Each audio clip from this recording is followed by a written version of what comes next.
പറമ്പിൽ ഇപ്പോൾ തരിശു ഭൂമിയായിട്ട് കിടക്കുകയാണ്. മുറ്റത്ത് ഞാൻ നിൽപ്പുണ്ടായിരുന്നു, എനിക്കൊരു പോറൽ പോലും പറ്റിയില്ല, ഞാനൊന്നും അറിഞ്ഞുമില്ല. ഇതറിഞ്ഞ് നാട്ടുകാരിൽ ഓടിക്കൂടി എൻ്റെ അടുത്ത് വന്നു, ജോസ്മി നിനക്ക് എന്തെങ്കിലും പറ്റിയോ? അന്നേരം ഞാൻ അറിയുന്നത് ചുഴലിക്കാറ്റാണ്. കേട്ടെ, എൻ്റെ പേര് ജോസ്നി, ഇടുക്കി ജില്ലയിൽ തൊടുപുഴ എന്ന സ്ഥലത്തുനിന്ന് വരുന്നു. ഞാൻ ആദ്യമായി ഇവിടെ വന്ന് ഉടമ്പടി എടുക്കുന്നത് 10/2/2023 എനിക്ക് കൃപാസനത്തിനെക്കുറിച്ച് അങ്ങനെയൊന്നും അറിവുണ്ടായിരുന്നില്ല. എൻ്റെ ഒരു കസിൻ വഴിയാണ് ഞാനിവിടെ എത്തുന്നത്. ഞാൻ വരാനുണ്ടായ കാരണം രണ്ട് കാര്യമാണ്. എൻ്റെ രണ്ടാമത്തെ നിയോഗമായ വിദേശത്ത് പോകുക എന്നുള്ളതായിരുന്നു എൻ്റെ രണ്ടാമത്തെ നിയോഗം. 3, എൻ്റെ അമ്മ രോഗാവസ്ഥയിലാണ്, അതിൽ നിന്ന് രക്ഷ പ്രാപിക്കണം എന്നുള്ളതായിരുന്നു മൂന്നാമത്തെ നിയോഗം. ഒന്നാമത്തത് അന്നും ഇന്നും ഞാൻ വയ്ക്കുന്നത് വിശുദ്ധിയിൽ ജീവിക്കാൻ കഴിയുക എന്നുള്ളതായിരുന്നു എൻ്റെ ഒന്നാമത്തെ നിയോഗം. അതിൽ ഉടമ്പടി എടുത്ത് ഏകദേശം 45 ദിവസത്തിനുള്ളിൽ എൻ്റെ അമ്മയ്ക്ക് രോഗസൗഖ്യമുണ്ടായി.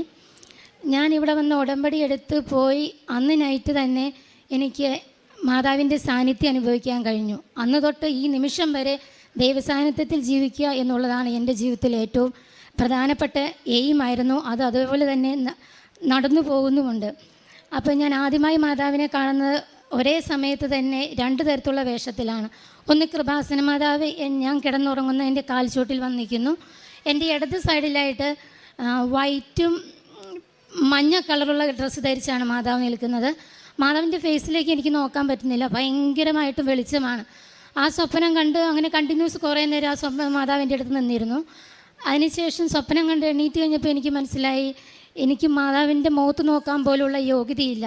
അതായത് ഞാൻ ആത്മീയമായി ഒത്തിരി വളരേണ്ടിയിരിക്കുന്നു എന്നുള്ളത് ആ സ്വപ്നത്തിൽ നിന്നും എനിക്ക് മനസ്സിലായി. അന്ന് തൊട്ട് ഞാൻ ഒത്തിരി സ്വപ്നങ്ങൾ കാണുന്നുണ്ട്. മാതാവാണെങ്കിൽ പല ഡേറ്റുകളിലൂടെയും മഴവില്ലിലൂടെയും അല്ലെങ്കിൽ പല ദർശനങ്ങളിലൂടെയും ഭാവിയിൽ നടക്കാൻ പോകുന്ന കാര്യങ്ങൾ മാതാവ് എനിക്ക് കാണിച്ചു തന്നുകൊണ്ടിരുന്നു. അതിൽ 1-2 കാര്യം ഞാനിവിടെ പറയാം. എൻ്റെ ഒരു ഫാമിലി ഫ്രണ്ടിൻ്റെ ഒരു കുഞ്ഞിന് മരണം സംഭവിച്ചു. അതെൻ്റെ മാതാവ് ഇങ്ങനെയാണ് കാണിച്ചു തരുന്നത്. ഒരു 1.5-2 വയസ്സ് അടുത്ത് പ്രായമുള്ള ഒരു കുഞ്ഞ് എൻ്റെ കൺമുമ്പിൽ ഇങ്ങനെ വരികയാണ് ചിരിച്ചുകൊണ്ട്. ആദ്യത്തെ ദിവസം കണ്ടു ആ സ്വപ്നം, ഒരു മാലാക്കുഞ്ഞാണ്, നമുക്കെല്ലാം സന്തോഷം തോന്നുന്നതാണ്. പക്ഷേ എനിക്ക് ആ സ്വപ്നം വളരെയധികം ഡിസ്റ്റർബ് ചെയ്യാണ്. ആദ്യത്തെ ദിവസം കണ്ടു, രണ്ടാമത്തെ ദിവസം കണ്ടു, മൂന്നാമത്തെ ദിവസം ഇത് തന്നെ കണ്ടിന്യൂസ് കാണുകയാണ്. അപ്പോൾ എനിക്ക് 3 പെൺകുഞ്ഞുങ്ങളാണുള്ളത്. അപ്പോൾ ഞാൻ വിചാരിച്ചു എനിക്കൊരു ആൺകുട്ടിയത് മാതാവ് തരുമായിരിക്കുമെന്ന്. പക്ഷേ 4ാമത്തെ ദിവസം ഹസ്ബൻഡ് എന്നോട് പറയാണ്, ഞങ്ങളുടെ ഫാമിലി ഫ്രണ്ടിൻ്റെ കുഞ്ഞ് 1.5-2 വയസ്സോളം ഉള്ളു മരിക്കുമ്പോൾ മീൻ കുളത്തിൽ ചാടി മരിച്ചു പോയെന്ന്. അന്നേരം എനിക്ക് മനസ്സിലാവുന്നില്ല മാതാവ് കാണിച്ചെന്നാണ് ഈ കുഞ്ഞിനെയെന്ന്. ഞാൻ ശവടക്കിന് അവിടെ ചെന്നപ്പോഴാണ് മനസ്സിലാവുന്നത് ഞാൻ സ്വപ്നത്തിൽ കണ്ട അതേ കുട്ടി അവിടെ. അതുപോലെ തന്നെ എനിക്ക് കാരുണ്യപ്രവർത്തികൾ ഒത്തിരി ചെയ്യാൻ പറ്റുന്നുണ്ടായിരുന്നില്ല. ഞാൻ എൻ്റെ ഇളയ കുഞ്ഞിന് 4 വയസ്സ് പ്രായമുള്ളൂ. അവളെയും കൊണ്ട് എനിക്ക് അടുത്തൊന്നും പോയി കാരുണ്യപ്രവർത്തികൾ മാത്രം ചെയ്യാൻ പറ്റുന്നുണ്ടായിരുന്നില്ല. അപ്പോൾ ഞാനിങ്ങനെ പ്രാർത്ഥിക്കും, മാതാവേ എൻ്റെ സാഹചര്യം നിനക്കറിയാം, എൻ്റെ കുഞ്ഞിനെ നോക്കാൻ ആരുമില്ല, ഈ കുഞ്ഞിനെയും കൊണ്ടുപോയി എനിക്ക് കാരുണ്യപ്രവർത്തികൾ മാത്രം ചെയ്യാൻ പറ്റുന്നില്ല, ബാക്കി അത്യാവശ്യം എല്ലാ കാര്യങ്ങളും ഞാൻ ഉടമ്പടി പ്രകാരം ചെയ്യുന്നുണ്ട്. അപ്പം ഞാൻ എന്ത് ചെയ്യും? ഈ കുഞ്ഞിനെ കൊണ്ട് മിക്കപ്പോഴും ഞാൻ ഹോസ്പിറ്റലിലാണ്. എങ്കിലും ഞാൻ ഈ കുഞ്ഞിനെ കൊണ്ട് അടുത്തുള്ള വീടുകളിൽ രോഗികളെ കാണുകയും തൈലം പൂശി പ്രാർത്ഥിക്കുകയൊക്കെ ചെയ്യാറുണ്ട്. ഒരു ചേച്ചിയുടെ വീട്ടിൽ പോകാൻ നേരത്ത് മാത്രം എനിക്ക് പോകാൻ പറ്റണില്ല. 2 പ്രാവശ്യം പോയിട്ട് എനിക്ക് ചേച്ചിയെ കാണാൻ പറ്റുന്നില്ല. ഒരു ദിവസം സ്വപ്നത്തിൽ ഈ കുഞ്ഞിനെ കണ്ട പോലെ തന്നെ ആ ചേച്ചിയുടെ ഫേസ് എൻ്റെ മുന്നിലേക്ക് ചിരിച്ചുകൊണ്ട് വന്നു. ഞാൻ ഒട്ടും മടിച്ചില്ല. പിറ്റേ ദിവസം ഞാൻ ആ ചേച്ചിയെ കാണാൻ ചെന്നു. ഈ ചേച്ചിയെ സ്വപ്നത്തിൽ വന്നതെന്നൊന്നും എനിക്കറിയില്ല, ആദ്യമായിട്ട് കാണുവാണ്. ചെന്ന് കണ്ടു കഴിഞ്ഞപ്പോൾ ചേച്ചി പാരലൈസ് ആയിട്ടുള്ള പേഷ്യൻ്റ് ആയിരുന്നു. സ്വപ്നത്തിൽ കണ്ട അതേ ചേച്ചി അവിടെ. അപ്പോൾ ആ ചേച്ചിക്ക് ഞാൻ നേർച്ച വസ്തുക്കളായ തൈലം പുരട്ടി പ്രാർത്ഥിക്കും, കൊന്ത കൊടുക്കും, ലോക്കറ്റ് കൊടുക്കും, അതുപോലെ പത്രം ചേച്ചിക്ക് വായിക്കാനായിട്ട് കൊടുക്കും. അക്രൈസ്തവയാണ്. അങ്ങനെ ചേച്ചിനെ ഇടയ്ക്ക് പോയി കാണുകയും നേർച്ച വസ്തുക്കൾ കൊടുത്ത് പ്രാർത്ഥിക്കുകയും ചെയ്തു. പാരലൈസായ ചേച്ചി ഇപ്പോൾ വാക്കറയിൽ വീട്ടിൽ കൂടെ ആയിട്ട് നടക്കുന്നുണ്ട്. ദൈവം വലിയൊരു അനുഗ്രഹം ചേച്ചിക്ക് നൽകിയിട്ടുണ്ട്. അങ്ങനെ വലുതും ചെറുതുമായി ഒത്തിരി അനുഗ്രഹങ്ങൾ ജീവിതത്തിൽ നടന്നുകൊണ്ടിരിക്കുന്നു. അതിൽ ഞാൻ ഏറ്റവും ഇമ്പോർട്ടൻസ് കൊടുത്തിരുന്നത് രണ്ടാമത്തെ നിയോഗമായ എനിക്ക് വിദേശത്തേക്ക് പോകുക എന്നുള്ളതാണ്. ഞാൻ IELTS എഴുതി ഏകദേശം ഒരു വർഷത്തോളമായി IELTS എഴുതിയിട്ട് ഞാൻ UK പോകാൻ വേണ്ടി ട്രൈ ചെയ്യുന്നു. ഏജൻസിക്ക് കൊടുത്തു, പേയ്മെൻ്റ് എല്ലാം ചെയ്തു. അവർ പറയണത് 3 ആഴ്ചയ്ക്കുള്ളിൽ ഇൻ്റർവ്യൂവിന് ഡേറ്റ് വരുമെന്നാണ്. 7 മാസമായിട്ടും എനിക്കൊരു ഇൻ്റർവ്യൂ ഒന്നും വരുന്നില്ല. അങ്ങനെയാണ് ഞാൻ ഇവിടെ വരുന്നത്.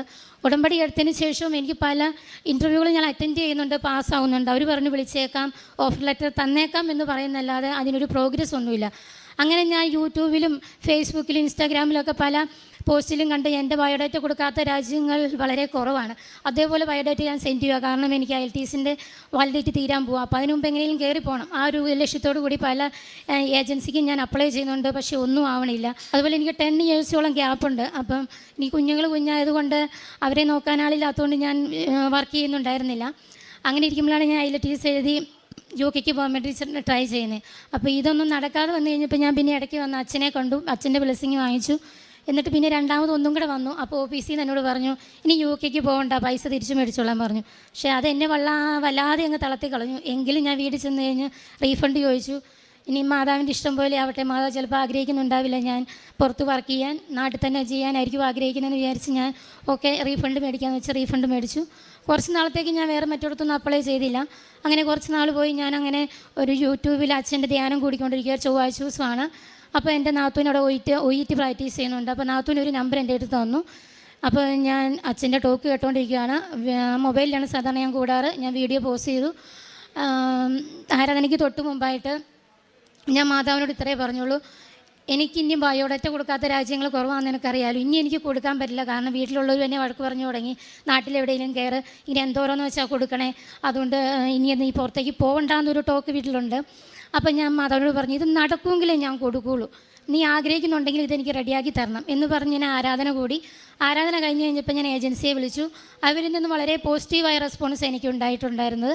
ഞങ്ങൾ പിറ്റേ ദിവസം തന്നെ ഞാനും നാത്തൂനും ഹസ്ബൻഡും കൂടെ പോയി എൻ്റെ എല്ലാ സർട്ടിഫിക്കറ്റുകളുമായി പോയി അവിടെ പോയി എല്ലാം സർട്ടിഫിക്കറ്റുകളും കൊടുത്തു. ഒരു 1.5 മാസത്തിനുള്ളിൽ തന്നെ എനിക്ക് ഓഫർ ലെറ്റർ വന്നു. ആ സെയിം ടൈമിൽ എൻ്റെ ചേച്ചി കാനഡയിൽ വർക്ക് ചെയ്യുന്നുണ്ട്.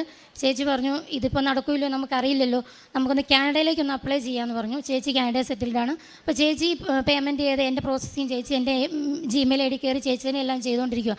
അപ്പോൾ ഈ കാനഡയുടെയും ജർമ്മനിയുടെയും സെയിം പ്രോസസ്സിങ് ഒരേപോലെ മുന്നോട്ട് പോവുക. അപ്പോൾ ഇത് ഏത് സെലക്ട് ചെയ്യണമെന്ന് എനിക്ക് മൊത്തം കൺഫ്യൂഷനായി. അങ്ങനെ ഇരിക്കുമ്പോൾ മാതാവ് അടുത്തൊരു ദർശനം എനിക്ക് കാണിച്ചിരിക്കുകയാണ്. ഞാൻ ആകാശത്തിനോട് വളരെ ചേർന്ന് നിൽക്കുന്നു.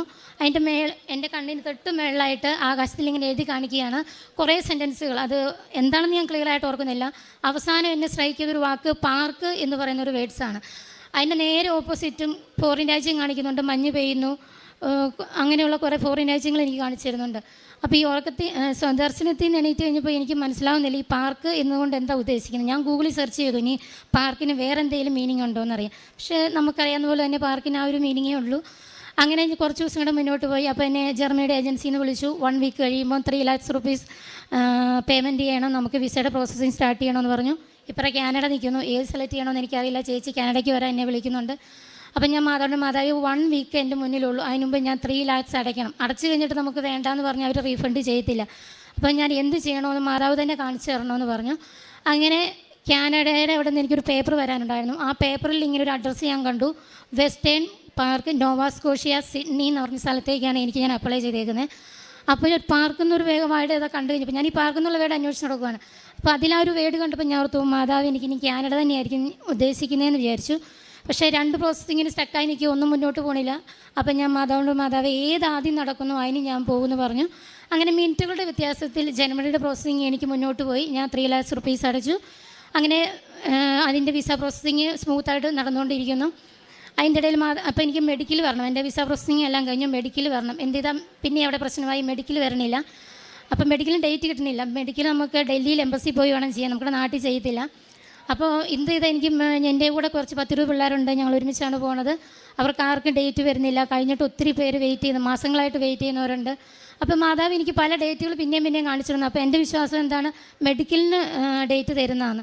പക്ഷേ ഞാനിവിടെ ഉടമ്പടി വെക്കുന്ന 1-2 കാര്യങ്ങൾ എൻ്റേതായിട്ടുള്ളൂ. ബാക്കിയുള്ള കോമൺ ആയിട്ടുള്ള കാര്യങ്ങൾക്ക് വേണ്ടിയാണ്, എൻ്റേതായ പേഴ്സണൽ കാര്യത്തിന് വേണ്ടി ഞാൻ അങ്ങനെ 1-2 കൂടുതൽ വെക്കാറില്ല. ബാക്കി പൊതുജനങ്ങൾക്കും അല്ലെങ്കിൽ ഞാനുമായി ബന്ധപ്പെട്ട ആർക്കെങ്കിലും വേണ്ടി അല്ലെങ്കിൽ എന്നോട് സഹായം ആവശ്യപ്പെടുന്നവർക്ക് വേണ്ടിയാണ് കൂടുതലായിട്ട് ഞാൻ വെക്കാറ്.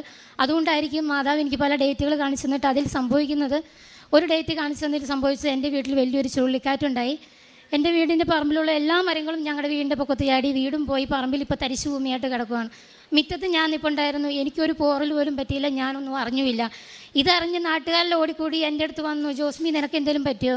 അന്നേരം ഞാൻ അറിയുന്നത് ചുഴലിക്കാറ്റാണ് സംഭവം നടന്നതെന്നുള്ളു. അങ്ങനെ അത്ഭുതകരമായി മാതാവ് അതിൽ നിന്ന് എന്നെ രക്ഷിച്ചു. പിന്നെ അടുത്ത ഡേറ്റ് കാണിച്ചു തന്നു. അന്നേരവും ഞാൻ ഓർച്ചു മെഡിക്കലിനുള്ള ഡേറ്റ് ആയിരിക്കുമെന്ന്. ഞാൻ പ്രാർത്ഥിച്ചു. ആ സമയത്ത് നടന്നത് നമ്മൾ വയനാട്ടിലെ ദുരന്തമായിരുന്നു. അത് കഴിഞ്ഞ് അടുത്ത ഡേറ്റ് കാണിച്ചു തന്നു. ആ സമയത്ത് നമ്മൾ ലോറി ഡ്രൈവറായ അർജുൻ്റെ മരണമായിരുന്നു. അങ്ങനെ ഓരോ ഡേറ്റുകൾ കാണിച്ചു തരാൻ തുടങ്ങി. അപ്പം ഞാൻ മനസ്സിലാക്കി, വേണ്ട, ഇനി എനിക്ക് വേണ്ടി പിന്നെ ഞാൻ പ്രാർത്ഥിച്ചില്ല. എൻ്റെ കാര്യം ഞാൻ മറന്നു. ഞാൻ മറ്റു പലർക്കും, എന്നോട് ആവശ്യപ്പെട്ടവർക്കും, ഞാനിങ്ങനെ അറിയുന്നവർക്കും വേണ്ടി പ്രാർത്ഥിക്കാനായിട്ട് തുടങ്ങി. അങ്ങനെ ഞാൻ എന്നെ മറന്ന് മറ്റുള്ളവർക്ക് വേണ്ടി പ്രാർത്ഥിച്ചു തുടങ്ങിയപ്പോൾ മാതാവ് എൻ്റെ കാര്യം ഏറ്റെടുത്തു. അങ്ങനെ ഇരിക്കുമ്പോൾ ഞാൻ ഒക്ടോബർ 26-ന് ഞാനും ഹസ്ബൻഡും കൂടെ വന്ന് ജപമാല റാലി പങ്കെടുത്തു. നവംബർ 1-ന് ഞാൻ എൻ്റെ ഉടമ്പടി പുതുക്കി. അത് കഴിഞ്ഞ് ഒരു 5 ദിവസം കഴിഞ്ഞപ്പം എൻ്റെ ഫ്രണ്ടിന് മെഡിക്കലിന് ഡേറ്റ് വന്നു. ഒരു വീക്കിൻ്റെ വ്യത്യാസത്തിൽ എനിക്കും വന്നു മെഡിക്കലിന് ഡേറ്റ്. മെഡിക്കൽ ജനുവരി 16-നായിരുന്നു എനിക്ക് എംബസിയിൽ, ഡൽഹി എംബസി വെച്ച്. അതിന് മുമ്പ് ഞാൻ മാതാവിൻ്റെ അടുത്ത് ഇങ്ങനെ പ്രാർത്ഥിച്ചു, മാതാവേ, ഒത്തിരി പേര് മെഡിക്കൽ കഴിഞ്ഞ് ഇങ്ങനെ നിൽക്കുന്നുണ്ട്, അവർക്ക് ആർക്കും വിസ വരണില്ല. ഞാൻ പോകുന്നതിന് മുമ്പായിട്ട് ആർക്കെങ്കിലും ഒരാൾക്ക് വിസ വന്നെന്ന് കേട്ടിരുന്നത് എനിക്ക് സമാധാനത്തോടെ പോകാമായിരുന്നല്ലോ. ഒത്തിരി പേര് ഇങ്ങനെ ടെൻഷൻ അടിച്ച് ഇപ്പോൾ ഇത്രയും പൈസ മുടക്കി ഇത്രയും നാളുകളായി വെയിറ്റ് ചെയ്യുന്നു, ആർക്കെങ്കിലും ഒന്ന് വന്ന് കേട്ടിരുന്നത് സന്തോഷമായിരുന്നല്ലോ മാതാവേ എന്ന് പറഞ്ഞു. അതുപോലെ തന്നെ ഞാൻ പോകുന്നതിന് 2 ദിവസം മുമ്പ് ഒരാൾക്കല്ല 3 പേർക്ക് വിസ വന്നു. അതേപോലെ ഞാൻ മെഡിക്കൽ കഴിഞ്ഞ് വന്ന് 13-ാം ദിവസം, എനിക്ക് തോന്നുന്നു വേറെ ആർക്കും അത്രയും ഫാസ്റ്റായിട്ട് കിട്ടിയിട്ടില്ല, എനിക്ക് 13-ാം ദിവസം വിസ വന്നു. കാരണം സാധാരണ എല്ലാവർക്കും 60 അല്ല 90 ദിവസത്തിനുള്ള വിസ വരേണ്ടത്. എനിക്ക് ഫാസ്റ്റായിട്ട് തന്നെ വിസ വന്നു. അതും മാതാവ് എനിക്ക് കാണിച്ചു തരുന്നുണ്ട്, വിസ എന്നാ വരുന്നതെന്നും. നീ പെട്ടെന്ന് തന്നെ കയറിപ്പോൾ. എനിക്ക് റെഡിയാവാനുള്ള സമയമില്ല, എനിക്ക് മിനിഞ്ഞാന്നാ വിസ വരുന്നത്. ഈ ബുധനാഴ്ച എനിക്ക് അവർ ടിക്കറ്റും എടുത്തു. എനിക്ക് റെഡിയാവാൻ പോലും സമയമില്ല, അതുപോലും മാതാവ് എനിക്ക് കാണിച്ചു തരുന്നുണ്ട്. അതുപോലെ മാതാവ് ഞാൻ പോകുന്ന സ്ഥലത്ത് എന്നെയും കൂട്ടി 2-3 പ്രാവശ്യം എന്നെ ജർമ്മനിയിൽ മാതാവിൻ്റെ കൂടെ ഞാൻ പോയിട്ടുണ്ട്. ഈ സ്ഥലം ക്ലിയറായിട്ട് ഓർമ്മയില്ലെങ്കിൽ എന്നെ കൊണ്ടുപോയതായിട്ട് എനിക്ക് കൃത്യമായിട്ട് ഓർമ്മയുണ്ട്. അങ്ങനെ വലുതും ചെറുതുമായി ഒത്തിരി അനുഗ്രഹങ്ങൾ നൽകിയ എൻ്റെ അമ്മ മാതാവിനും ഈശോയ്ക്കും 1000 നന്ദി പറയുന്നു. അതുപോലെ എൻ്റെ കാരുണ്യപ്രവൃത്തി എന്ന് പറയുന്നത്, എന്നെ പ്രാർത്ഥിച്ച മാതാവേ, ഞാൻ വീടിൻ്റെ അടുത്ത് പലർക്കും ചെയ്തു കൊടുക്കുന്നതിൽ ഞാൻ അത്ര സാറ്റിസ്ഫൈഡ് അല്ല. എന്തൊക്കെയോ ചെയ്യണമെന്ന് എൻ്റെ മനസ്സിൽ ആഗ്രഹമുണ്ട്. അതിനുവേണ്ടി എനിക്ക് മാതാവ് എന്തെങ്കിലും ചെയ്തു തരണമെന്ന് ഞാൻ പ്രാർത്ഥിക്കുമായിരുന്നു. അങ്ങനെ എൻ്റെ വീടിൻ്റെ തൊട്ടു താഴെ ഒരു ചേച്ചി, ഓൾറെഡി ചേച്ചി വയ്യാണ്ടിരിക്കുകയാണ്. ചേച്ചിയുടെ കണ്ണ് കാണത്തില്ല, ഷുഗർ വന്ന് കണ്ണിൻ്റെ കാഴ്ചശക്തി നഷ്ടപ്പെട്ടു. ചേച്ചിക്ക് വാക്കറിലാണ് നടക്കുന്നത്. ചേച്ചി ഒരു ദിവസം വീണു, ബെഡാന്ന് വിചാരിച്ചിരുന്നാണ്, നിലത്തേക്ക് വീണു. ചേച്ചിയുടെ ഹിപ്പിനാണ് പറ്റിയിരിക്കുന്നത്. ചേച്ചിനെ ഹോസ്പിറ്റലിൽ അഡ്മിറ്റ് ചെയ്തു. 1 വീക്ക് കഴിഞ്ഞ് ഡിസ്ചാർജായി വന്നു. ചേച്ചിനെ നോക്കാൻ ആരുമില്ല, പ്രായമായ ഒരു ഹസ്ബൻഡ് മാത്രമേ ഉണ്ടായിരുന്നുള്ളൂ. അപ്പോൾ ഞാൻ ചെല്ലുമ്പോൾ ചേച്ചി ഇങ്ങനെ കരച്ചില്ല, നല്ല ദൈവവിശ്വാസിയാണ്. ചേച്ചി ഇങ്ങനെയാണ് പ്രാർത്ഥിക്കുന്നത്, എൻ്റെ ആത്മാവിന് കൂട്ടായിരിക്കണേന്ന്. കാരണം ചേച്ചിയുടെ കൈവിരൽ പോലും അനക്കാൻ പറ്റത്തില്ല, ആ ചേട്ടനൊന്നും ചെയ്യാനും അറിയത്തില്ല.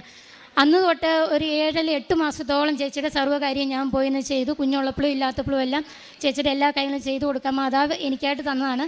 ഞാനത് ചെയ്തു കൊടുക്കാൻ എനിക്ക് കഴിഞ്ഞു. അതുപോലെ എൻ്റെ വീട്ടിലും എൻ്റെ ഹസ്ബൻഡിന് വേണ്ടി അടുത്തും പല രോഗികളെ കാണുക, നേർച്ച വസ്തുക്കൾ കൊടുക്കുകയും. പലരും പറയും, രോഗികളുടെ അടുത്ത് ചെല്ലുമ്പോൾ അവർ പറയും, മാതാവായിട്ടാണ് കൊച്ചിനെ എൻ്റെ അടുത്ത് കൊണ്ടുവന്നതെന്ന്. അങ്ങനെ കേൾക്കുമ്പോൾ തന്നെ വലിയൊരു സന്തോഷമാണ്. അങ്ങനെ എനിക്ക് കാരുണ്യപ്രവൃത്തികൾ ചെയ്യാൻ പറ്റി. അതുപോലെ പത്രമാണേലും ഇവിടുന്ന് മേടിച്ചുകൊണ്ട് പോകുന്ന എല്ലാ പത്രങ്ങളും ആദ്യം പ്രാർത്ഥിച്ചു കൊടുക്കണമെന്ന് സത്യം പറഞ്ഞ് എനിക്ക് അറിയില്ലായിരുന്നില്ല. ഇപ്പം ഞാൻ സങ്കടത്തോടെ ഒരു കാര്യം പറയട്ടെ, ഇപ്പോൾ കിട്ടുന്ന പലയിടത്തും ഞാൻ കാണുന്നുണ്ട് പത്രമൊക്കെ കുരിശടിയിലും പള്ളിയിലൊക്കെ വെറുതെ ഇട്ടിട്ട് പോകുന്നു. അതൊക്കെ ഞാൻ എടുത്ത് മറ്റുള്ളവർക്ക് കൊണ്ടേ കൊടുക്കാറുണ്ട്. അതുപോലെ ഇപ്പം ഞാൻ ഇങ്ങനെ പ്രാർത്ഥിച്ചു കൊടുക്കാം, മാതാവേ, നീ ആർക്ക് കൊടുക്കണമെന്ന് ആഗ്രഹിക്കുന്നു അവരെ എൻ്റെ മുന്നിൽ എത്തിക്കണം. അങ്ങനെ ഞാൻ പ്രാർത്ഥിച്ച് വിശ്വാസമാണം ചൊല്ലി എൻ്റെ മനസ്സിൽ തോന്നിക്കും ഇന്ന ആൾക്ക് കൊടുക്കണമെന്ന്. അങ്ങനെ കൊടുക്കും. അതുപോലെ ലോക്കറ്റ്, കൊന്ത, നേർച്ച വസ്തുക്കളായ ഉപ്പ്, തേന്, ഇതെല്ലാം ഞാൻ ഇവിടുന്ന് ആവശ്യത്തിന് മേടിച്ചുകൊണ്ട് പോയി പത്രം കൊടുക്കുന്നതിനേക്കാൾ കൂടുതലായി സന്തോഷത്തോടെ ഞാൻ കൊടുക്കും. അതുപോലെ ഡൽഹി 2 പ്രാവശ്യം പോയപ്പോഴും ഞാൻ ഇവിടുന്ന് മലയാളം പത്രവും ഹിന്ദി പത്രം വാങ്ങിച്ചുകൊണ്ട് പോയി അതും കൊടുത്തു. അതുപോലെ മൊബൈലിലൂടെ ആണെങ്കിലും വാട്സപ്പിലൂടെ ഡെയിലി ഞാൻ എല്ലാവർക്കും ഇപ്പോഴത്തെ അവർ ഡെയിലി ബ്രെഡും അതുപോലെ ധ്യാനങ്ങളും സാക്ഷ്യങ്ങളൊക്കെ അയച്ചു കൊടുക്കാറുണ്ട്. ഞാൻ വഴി പലരും ഇവിടെ വന്ന് ഉടമ്പടി എടുക്കുകയും ഓൺലൈൻ ഉടമ്പടി എടുക്കുകയൊക്കെ ചെയ്തിട്ടുണ്ട്. ഇങ്ങനെ പലതും ചെറുതുമായി ചെയ്തിട്ടുള്ള എല്ലാ ഉപകാരങ്ങൾക്കും അമ്മ മാതാവിനും ഈശോയ്ക്കും 1000 നന്ദി പറയുന്നു. ഇനിയും നമ്മളെ ഓരോരുത്തരെയും ദൈവം സമൃദ്ധമായി അനുഗ്രഹിക്കട്ടെ.